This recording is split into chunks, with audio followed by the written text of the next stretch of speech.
बच्चों, कैसे हैं आप लोग। जैसे कि हम लोग बात कर रहे हैं जेनेटिक्स के बारे में, तो जेनेटिक्स में हम लोगों ने 36 चैप्टर स्टार्ट किया था जिसमें हम क्रोमोसोमल एबनॉर्मलिटीज के बारे में डिस्कस कर रहे थे। तो क्रोमोसोमल एबनॉर्मलिटीज में मैंने कहा कि जो क्रोमोसोम्स का नंबर है वो कितना होना चाहिए, 46 होना चाहिए। 46 से यदि ज़्यादा हुआ तो भी प्रॉब्लम करेगा और कम हुआ तो भी प्रॉब्लम करेगा। ये ज़्यादा और कम किस टाइप से होते हैं और किस किस टाइप के प्रॉब्लम्स क्रिएट करते हैं, किस टाइप से सिम्टम्स हमें देखने के लिए मिलते हैं, वही हम लोग इस वीडियो में डिस्कस करने वाले हैं। तो यहाँ पे देखिए, सबसे पहले मैंने लिखा है chromosomal aberration is any type of change in common number and structure of chromosome, कि क्रोमोसोम के स्ट्रक्चर के अंदर या उसके नंबर के अंदर जो कॉमन है, कि कॉमन स्ट्रक्चर कैसी है उसकी, वो 4 विंग्स वाली स्ट्रक्चर्स हो गई। एंड देन हम लोग बात करें 46 इसमें नंबर हो गए, उससे किसी भी टाइप का कोई चेंजेस देखने के लिए मिलता है तो वो चेंजेस क्या है, यहाँ पे क्रोमोसोमल अबरेशन या क्रोमोसोमल एबनॉर्मलिटीज है।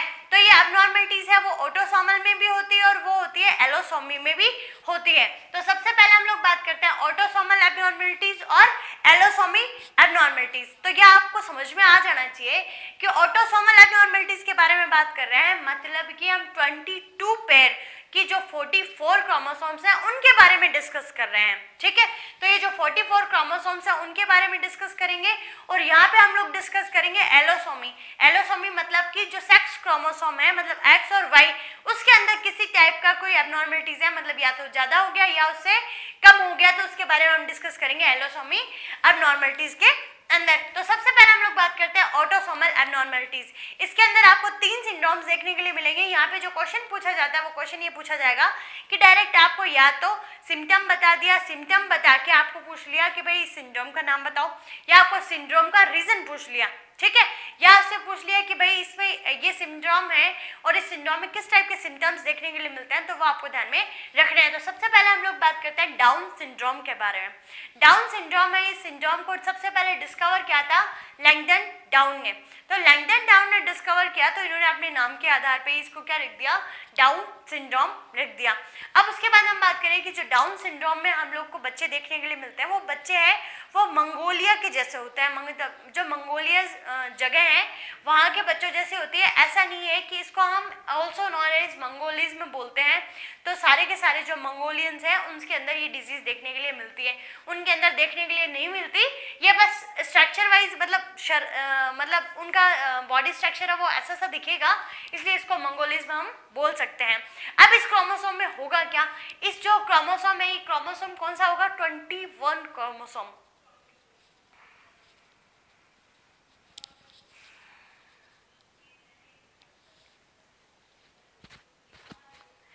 अब आपको यहाँ पे ध्यान रखना है कि इसमें होगा क्या, इसको मंगोलिज्म क्यों बोल रहे हैं। तो मंगोलिज्म बोलने का रीजन हो गया कि जो मंगोलिया देश है तो वहाँ के जो बच्चे हैं वो ऐसे ब्रॉड फेस वाले, मतलब अजीबोगरीब गोल गोल फेस वाले होते हैं बच्चे, तो उसके जैसे हैं सिम्टम्स हैं वो इस सिंड्रोम से देखने के लिए मिलते हैं। तो ऐसे बोल सकते हैं कि ऑल्सो नॉन एज मंगोलिज्म। ऐसा नहीं है कि जो मंगोलियंस हैं उनके अंदर ये डिजीज होती है, उसके लिए नहीं होता, ठीक है।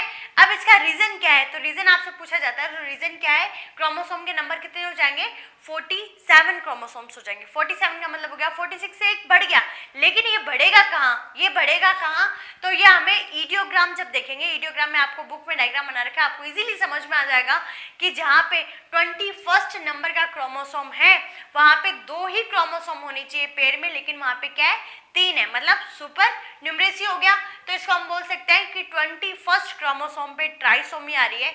और ये ट्राइसोमी मोस्टली कब देखने के लिए मिलती है, कि जब कोई 40 एज की, मतलब 40 एज में कोई प्रेग्नेंट होती है लेडी, तो उस कंडीशन में क्या होता है कि उसके ओवम से कितने क्रोमोसोम्स आने चाहिए थे, जस्ट 23 है, वो मेल से आने चाहिए थे, लेकिन वहाँ पे क्रोमोसोम का नंबर है वो क्या हो जाता है, 24 हो जाता है। तो 24 एंड 23 इज इक्वल टू 47 हो जाते हैं क्रोमोसोम।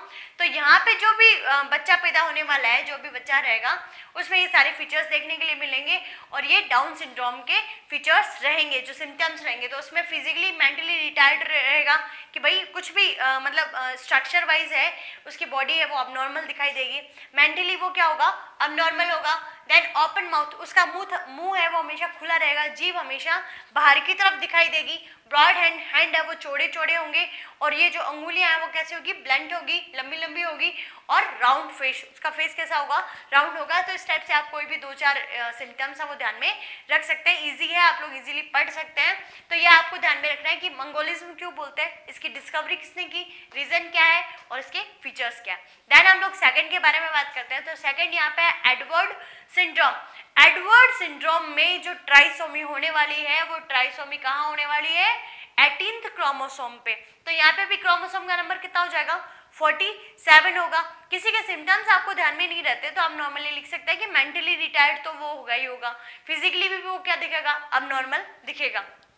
तो यहाँ के जो सिम्टम्स रहेंगे वो सिम्टम्स क्या रहेंगे, मेंटली रिटार्डेड मतलब मेंटली रिटार्डेड रहेगा, अर्ली डेथ मतलब कि ये जो बच्चा पैदा होगा वो 6 महीने से ज़्यादा नहीं जी पाएगा।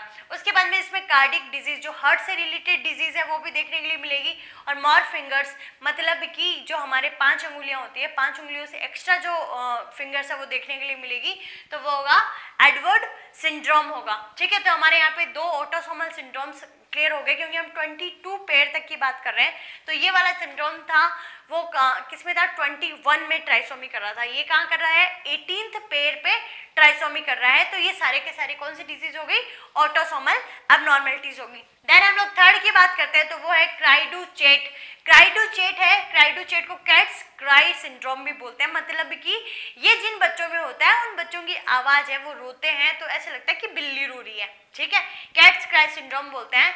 Due to loss of small arm of 5th chromosome, मतलब कि हम लोग ये जो स्ट्रक्चर बनाते हैं ना, उस स्ट्रक्चर में से एक स्मॉल आर्म है वो डिलीट हो जाए, ठीक है, वो कमी हो जाए, कौन से नंबर क्रोमोसोम पे, 5th नंबर क्रोमोसोम पे। ये 21 पे, ये 18th और ये 5th नंबर क्रोमोसोम पे क्या हो जाए, डिलीट हो जाए, तो उस कंडीशन में क्राइडू-चेट सिंड्रोम होगा। तो यहाँ पे इसके सिम्टम्स है मून फेस, मतलब छोटा सा फेस होगा और बिल्ली जैसा, ठीक है, और लैरिंग्स प्रॉब्लम होने के कारण क्या होगा कि यहाँ पे कैट्स क्राई सिंड्रोम मतलब कि केट के जैसी, बिल्ली के जैसे रोने की आवाज है वो यहाँ से आएगी। तो आप लोगों को ध्यान में रखना है, इन तीनों में जो सबसे ज्यादा पूछा जाता है वो पूछा जाता है डाउन सिंड्रोम। ठीक है, उसके बाद हम लोग डिस्कस करते हैं एलोसोमी एबनॉर्मलिटीज। ये बहुत ही ज्यादा इंपॉर्टेंट है एलोसोमी एबनॉर्मलिटीज। ये स्पेशली होगा क्योंकि स्पेशली हम देखते हैं कि XX क्रोमोसोम है वो वुमेन्स में होता है और XY क्रोमोसोम है वो मेल में होता है। तो यहाँ पे जो मेल और फीमेल है उन दोनों में देखने वाली डिजीज देखने के लिए मिलेगी।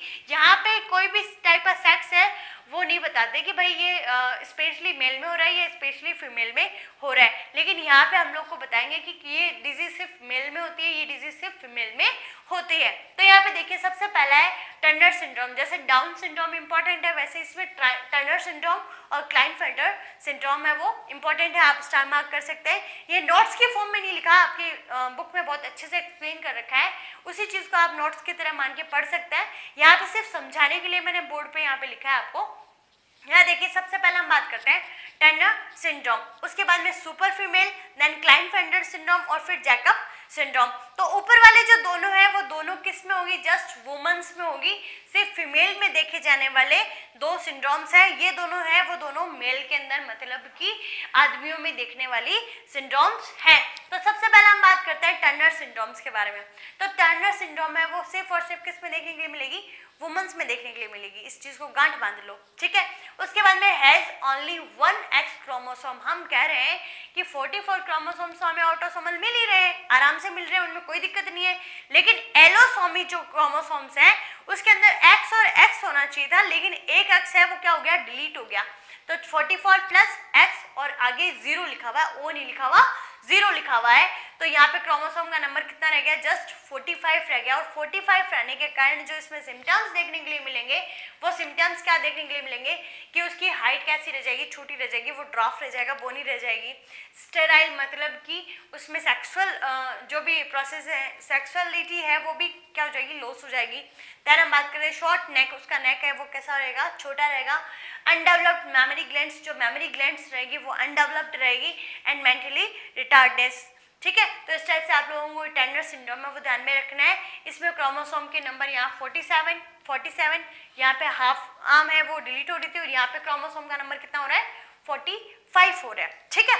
उसके बाद हम बात होता है सुपर फीमेल। सुपर फीमेल का मतलब कि ये भी डिजीज है वो फीमेल में ही देखने के लिए मिलेगी।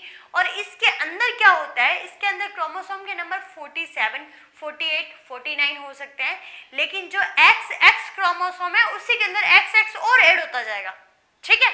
तो यहाँ पे एक्स्ट्रा X क्रोमोसोम पाए जाएंगे फीमेल्स में। XX तो नॉर्मल है, उसके बाद में एक जोड़ दो तो 47, दो जोड़ दो तो 48, फिर तीन जोड़ दो तो 49, मतलब कि XX से ही जुड़ रहे हैं सारे, तो वो किसके कैरेक्टर होंगे, सुपर फीमेल सिंड्रोम के होंगे।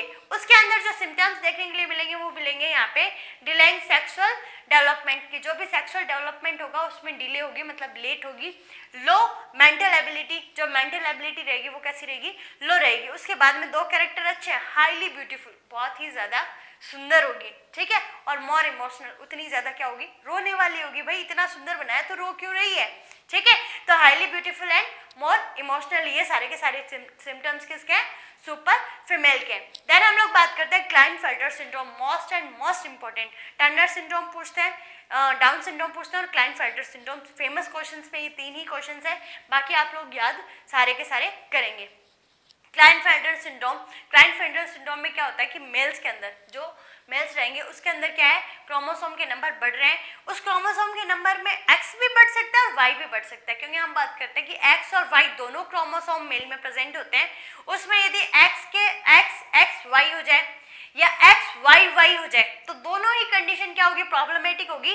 तो क्लाइनफेल्टर सिंड्रोम में क्या है कि 47 से 49 क्रोमोसोम है, वो कैसे होंगे, चाहे तो X बढ़ सकता है एक्स्ट्रा और चाहे Y बढ़ सकता है, लेकिन एक Y तो ऑलरेडी प्रेजेंट है, तो हम कह सकते हैं कि वो किस में बढ़ेंगे, मेल के अंदर ही बढ़ेंगे, ठीक है। तो additional X and Y chromosome.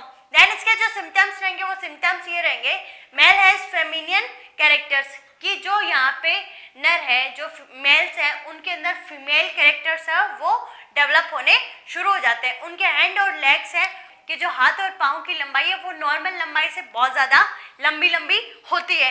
और यहाँ पे जो मेल है उसके अंदर फेमिनाइन कैरेक्टर है वो डेवलप हो रहे हैं, तो उसको क्या बोलते हैं, गायनेकोमेस्टिया। तो ये गायनेकोमेस्टिया अलग से आपसे पूछ सकते हैं, तो ये आपको ध्यान में रखना है। देन हम लोग लास्ट सिंड्रोम के बारे में बात करने वाले हैं। लास्ट सिंड्रोम है जैकब सिंड्रोम या क्रिमिनल सिंड्रोम। क्रिमिनल सिंड्रोम भी लड़कों में ही देखने के लिए मिलता है। इसमें X क्रोमोसोम के साथ में जो Y क्रोमोसोम है उसका नंबर बढ़ जाएगा, मतलब एक X और एक Y तो है ही, और एक Y का नंबर है वो और ज्यादा बढ़ जाएगा, ठीक है। तो यहाँ पे होगा कि उसमें एब्नॉर्मल सेक्स ऑर्गन रहेंगे, वो अबनॉर्मल रहेंगे, लो मेंटल लेवल और क्रिमिनल टेंडेंसी उसमें बर्थ से ही देखने के लिए मिलेगी, ठीक है। तो इस टाइप से ये सारे के सारे सिंड्रोम्स हैं वो क्रोमोसोमल एबनॉर्मलिटीज के कारण होते हैं। तो आप लोग इनके अपने नोट्स बना लीजिए, और इसमें down syndrome, Turner syndrome and Klinefelter syndrome most and most important है, आप लोगों को बहुत अच्छे से ध्यान में रखना है। और इन सब के जो सिम्टम्स है वो भी ध्यान में रखने हैं, रीजंस भी ध्यान में रखना है, और क्रोमोसोम बढ़ रहे हैं या क्रोमोसोम